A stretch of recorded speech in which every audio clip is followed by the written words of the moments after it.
觉得跟萝卜都是一样的嘛。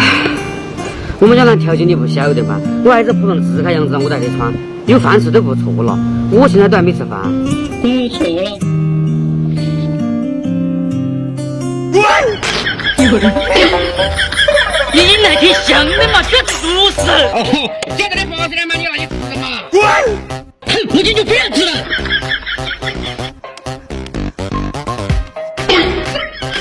终于可以吃了。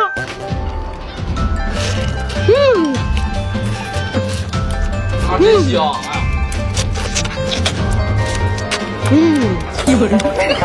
哇，还是如好吃呀！这样你也吃的，算你有本事。